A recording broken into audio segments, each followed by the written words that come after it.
নমস্কার। ভারতবর্ষের স্বাধীনতার ৭৮তম বর্ষের আপনারা জানেন যে মুক্তি একটি স্বেচ্ছাসেবী সংগঠন এবং মুক্তির নামের সাথে স্বাধীনতা কথাটা জড়িয়ে আছে।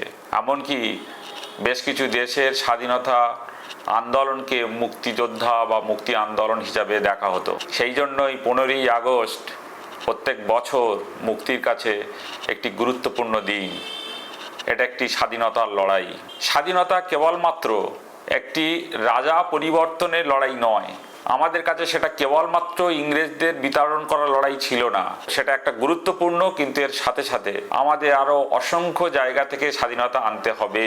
চলুন সেগুলো নিয়ে ডিসকাস করি। যেগুলো মুক্তি, আমাদের যে সমস্ত সাথীরা রয়েছে, ভলেন্টিয়াররা রয়েছে, তারা রাত দিন সেই স্বাধীনতার লক্ষ্যে কাজ করে যাচ্ছে। স্বাধীনতা মুক্তির কাছে কেবলমাত্র একটা ঘটনা হতে পারে না। অবশ্যই এটা একটা গুরুত্বপূর্ণ ঘটনা ছিল। কয়েকশ বছরের লড়াইয়ের পরে আমাদের অনেক মুক্তিযোদ্ধাকে, অনেক বীরকে বলিদান দিয়ে আমরা স্বাধীনতা পেয়েছিলাম। কিন্তু আজকে স্বাধীনতার ৭৮ বছর পরেও এই লড়াই কন্টিনিউ চলছে বিভিন্ন ক্ষেত্রে। যেমন এখনো অসংখ্য মানুষকে দেখছি তারা ন্যূনতম চিকিৎসা ব্যবস্থাটুকু পায় না তাদের যখন প্রয়োজন পড়ে। তার মানে স্বাস্থ্য মুক্তি বা স্বাস্থ্য থেকে স্বাধীনতা এটা অত্যন্ত জরুরি প্রত্যেকটা মানুষের কাছে। স্বাস্থ্য মানে কেবলমাত্র এটা হতে পারে না যে অসুস্থ হলে তাকে মেডিসিন দিয়ে সুস্থ করে তোলা। একটি সুন্দর সমাজে, প্রকৃত স্বাধীন সমাজে স্বাস্থ্য হবে, সুস্বাস্থ্যের অধিকারী মানুষ অসুস্থ হবেই না। কিংবা যদি অসুস্থতা হতে হয় তাহলে তার ন্যূনতম পরিষেবা তারা পাবে। তাহলে এই অসুস্থ পরিবেশ থেকে সুস্থতার দিকে লড়াই, এটা একটা কন্টিনিউয়াস প্রোগ্রেস এবং কন্টিনিউয়াস একটা আন্দোলন। এই আন্দোলন আমাদের সমস্ত মুক্তি সাথীদের জারি করে রাখতে হবে। শিক্ষার কথায় অসংখ্য মানুষ এখন অশিক্ষিতার অন্ধকারে। তাদেরকে শিক্ষা থেকে বের করে এনে শিক্ষার স্বাধীনতা অত্যন্ত জরুরি। শিক্ষা একটি জাতির মেরুদণ্ডের মতো। শিক্ষা যদি প্রকৃত পায় তবে একজন প্রকৃত মানুষ তৈরি হবে, তবে একজন প্রকৃত ডাক্তার হবে, একজন প্রকৃত ইঞ্জিনিয়ার হবে, একজন প্রকৃত দেশবাসী তৈরি হবে। আজকের দিনে শিক্ষায় স্বাধীনতা আসাটা অত্যন্ত জরুরি। অনেক ট্যালেন্টেড ছেলেমেয়েরা আছে যারা প্রতিযোগিতামূলক জায়গাতে চান্স পাওয়ার পরেও পড়াশোনা করার সুযোগ পায় না, কিংবা দেখা যায় যে কোয়ালিটেটিভ যে সমস্ত এডুকেশন আছে সেগুলো কেবলমাত্র পয়সা দিয়েই পেতে হয়, কিংবা অনেক জায়গাতে পয়সা দিয়েও যেখানে স্কুল ব্যবস্থা রয়েছে সেখানে প্রকৃত শিক্ষা বা হোলিস্টিক এডুকেশন নেই। এই সমস্ত জায়গাতে প্রকৃত শিক্ষা নিয়ে আসতে পারলে আমাদের সমাজে, তবেই কিন্তু আমরা প্রকৃত স্বাধীনতার দিকে যাব।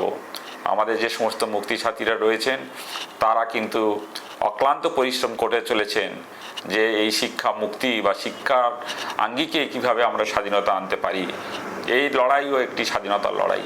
প্রতিদিন আমরা বিষ খাচ্ছি। এগ্রিকালচার সেক্টর যেভাবে খাবার তৈরি করছে, প্রতিনিয়ত পেস্টিসাইড এবং ফার্টিলাইজার কেমিক্যালের যে বিষাক্ত ভাবে যে খাবার তৈরি হচ্ছে এবং সেই বিষযুক্ত খাবার আমরা যে খাচ্ছি, প্রতিনিয়ত আমরা মৃত্যুর দিকে ঢলে যাচ্ছি।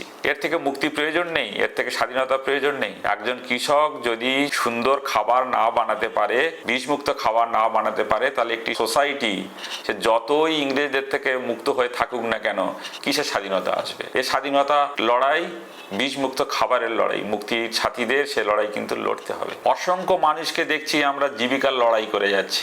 বেশিরভাগ মানুষ বেকারত্বের অন্ধকারে পড়ে রয়েছে। গৃহবধূদের কাজ নেই। অসংখ্য মানুষের যাদের জব ছিল, জব চলে যাচ্ছে। কোন সমাজে বসবাস করে আছি? তাহলে জীবিকাতে আমাদের সুস্থ জীবিকা, প্রত্যেকে যাতে কাজ পায়, সুষ্ঠুভাবে সমাজে কাজ করতে পারে, সেই জীবিকা মুক্তি বা জীবিকা থেকে স্বাধীনতা দরকার। আচ্ছা, আপনারা ভেবে দেখুন তো, আমাদের এত মানুষ আছে যাদের ঘর নেই, যাদের রাস্তা নেই, যাদের খাবার নেই, যাদের বস্ত্র ভালো মতো নেই, যাদের শিক্ষা নেই, স্বাস্থ্য নেই, এত কিছু করার আছে, আর আমরা এতগুলো লোক বসে রয়েছি করব বলে, তাও কাজ করতে পারছি না, আমরা সবাই বেকার। তার মানে কিছু তো একটা গন্ডগোল আছে।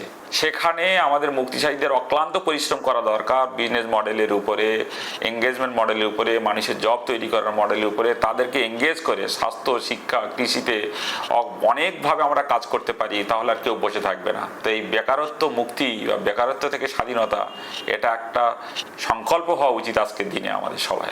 সারা পৃথিবী দেখছেন 3.5 ডিগ্রি নাকি টেম্পারেচার বেশি গরম হয়ে গেছে। তাই প্রত্যেক বছরে 2টো করে সাইক্লোন আসছে, কোথাও খরা আসছে, কোথাও দেখবেন গ্লেশিয়াস ভেঙে পড়ছে। পরিবেশের অবস্থা এমন একটা জায়গায় গিয়ে দাঁড়িয়েছে, ইট ইজ আনসাস্টেনেবল ইংরেজিতে। তার মানে আমরা ভেঙে পড়ছি। এখানে আমাদের কাজ করার অনেক স্কোপ। যদি একটি সুস্থ পরিবেশ না থাকে আমরা কোথায় বেঁচে থাকবো? এই সুস্থ পরিবেশ আনার জন্য অসুস্থ পরিবেশগত জায়গা থেকে আমাদের মুক্তির দরকার। এটা একটা স্বাধীনতার লড়াইয়ের মতো। সাস্টেনেবল ইন্ডাস্ট্রি, সাস্টেনেবল ডেভেলপমেন্ট, তার সাথে এনভায়রনমেন্টের একটি সুস্থ পরিবেশ গড়ে তোলা, এটাও একটা স্বাধীনতা সংগ্রাম, এটা কন্টিনিউয়াস সংগ্রাম। আমাদের মুক্তির সাথে সে লড়াই লড়ছে এবং সে লড়াই কন্টিনিউ জারি থাকবে। একটি সমাজ সুন্দর হতে গেলে শুধু খাবার পেলে হবে না, পরিবেশ ভালো হলে হবে না, স্বাধীনতা অত্যন্ত জরুরি। আপনারা জানেন, মাঝে মাঝে একটা ফেসবুকে দেখবেন একটা ফটো বের হয়, একটা কুয়োর মধ্যে একটি সাপ, একটি ছাগল এবং একটি সিংহ পড়ে গেছে, কিন্তু কেউ কাউকে খাচ্ছে না। সবাই মন খারাপ করে একে অপরের দিকে বসে রয়েছে। ওদের ওখানে তো খাবার ছিল, টাইম ছিল, তাহলে একে অপরকে কেন আক্রমণ করছে না? এই কারণের জন্য ওরা অনুভব করেছে যে ওদের স্বাধীনতা নেই। একই রকম ভাবে আমাদের সমাজে যদি আমাদের নারী পুরুষের মধ্যে সম্মতা না থাকে, যদি ইমব্যালেন্স থাকে, যদি শিশুদের উপরে অত্যাচার হয়, যদি এনভায়রনমেন্টের উপরে তার অধিকার না থাকে, যদি কুকুর, ছাগল, অ্যানিমালদের তাদের রাইটস যদি টেক কেয়ার না করা হয়ে থাকে, মানুষের স্বাধীনতা, মানুষের কথা বলার অধিকার যদি না থাকে, তাহলে কোনো কিছুই, এই যে ম্যাটেরিয়াল গেইন আমরা যা করি না কেন, এই জ্ঞানের কোনো মূল্য নেই। সেই জন্য সবার শেষে সবার গুরুত্বপূর্ণ জিনিস হচ্ছে যে মানুষের ডেমোক্রেসি, কথা বলার স্বাধীনতা, মানুষের চিন্তা ভাবনা, তাদের অধিকারকে আমাদের সুরক্ষিত করতে হবে। আর এই সুরক্ষিত যদি না করতে পারি, তাহলে আমাদের ভবিষ্যতের প্রজন্ম সুস্থ থাকবে না। তার সাথে অত্যন্ত গুরুত্বপূর্ণ, একটি সমাজ যদি কুসংস্কারে ভরে যায়, তাহলে সে সমাজ ভালো থাকবে না। কোথায় দুঃখ হচ্ছে জানেন? বর্তমান সমাজ ব্যবস্থার মধ্যে দেখতে পাচ্ছি যে বিজ্ঞান চেতনা, বিজ্ঞান পড়াশোনা অত্যন্ত কমে গেছে, এবং যার ফলে আমাদের খোঁজ নিয়ে দেখুন, এখন বাচ্চারা কিন্তু আর বিজ্ঞানমুখী নয় বেশি। তার জন্য যেটা হবে, সমাজ কিন্তু পিছনের দিকে যাবে। বিজ্ঞান অগ্রগতির দিকে নিয়ে যায়, বিজ্ঞান কুসংস্কার মুক্ত করে, বিজ্ঞান চেতনা নিয়ে আসে, বিজ্ঞান প্রোগ্রেসিভ চিন্তা করতে শেখায়।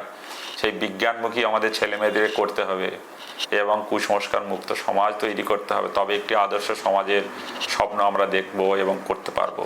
আমাদের যে মুক্তি সাথী ভাইরা যারা আছে, তারা সেইভাবেই অক্লান্ত পরিশ্রম করছে সেই কুসংস্কার মুক্ত এবং একটি আদর্শগত সমাজ গঠন করার জন্য। আমরা সেই আহ্বান জানাচ্ছি। তাই আসুন আমরা সবাই মিলে আজকের দিনে সংকল্প নিই, প্রতিজ্ঞা করি, আমরা একটি সুস্থ সমাজ গড়ে তুলব সামগ্রিক দিক থেকে।